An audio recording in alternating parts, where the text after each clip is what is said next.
I saved this sonnet for the last of the holy sonnets, even though in the edition I'm looking at, it is printed not last, but close to the end.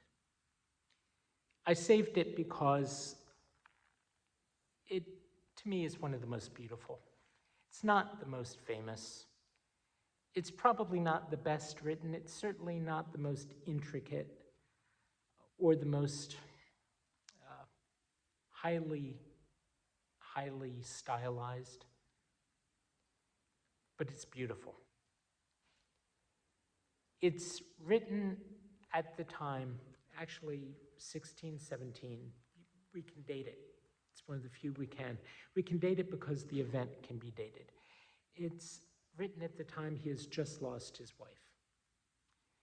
She and he had 12 children, and after the birth of the last, she lasted 5 days longer and then died.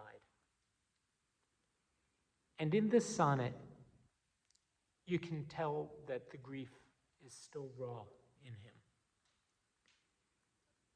But there's also this amazing thing that he looks at and that he shares, which is that loving her helped him to love God. Perhaps he means, at least in part, that the events of their courtship and marriage took him out of a life that he was very much enmeshed in, but that didn't have much room for God, and forced him into a course he had never imagined, where the Lord became his all in all. But when he talks, and I say his all in all, he retained this love of Anne. And in this sonnet speaks of his love for her as being part of his love for God, and God's love of him being partly what underlie Anne's love, that it was a gift, and that he doesn't put it in these terms, but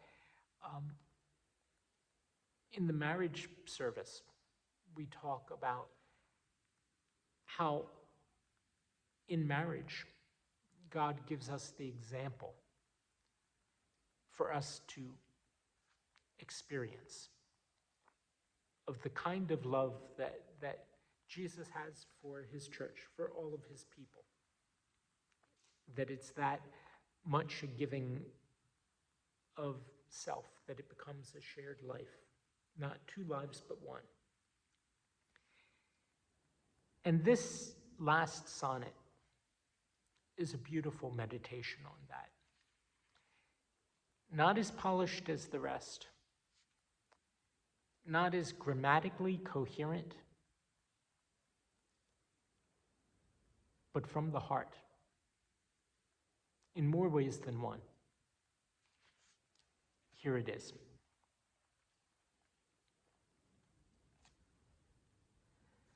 Since she whom I loved hath paid her last debt to nature and to hers, and my good is dead, and her soul early into heaven ravished, holy in heavenly things my mind is set.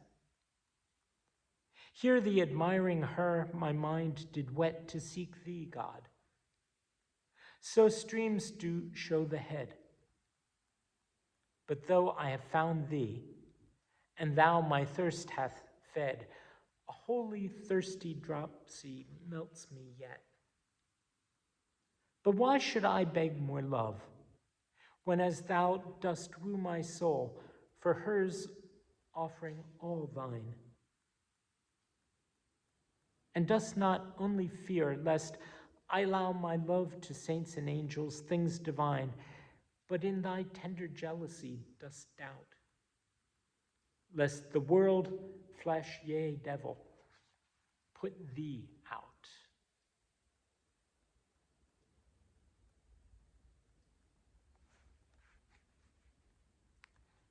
See you tomorrow.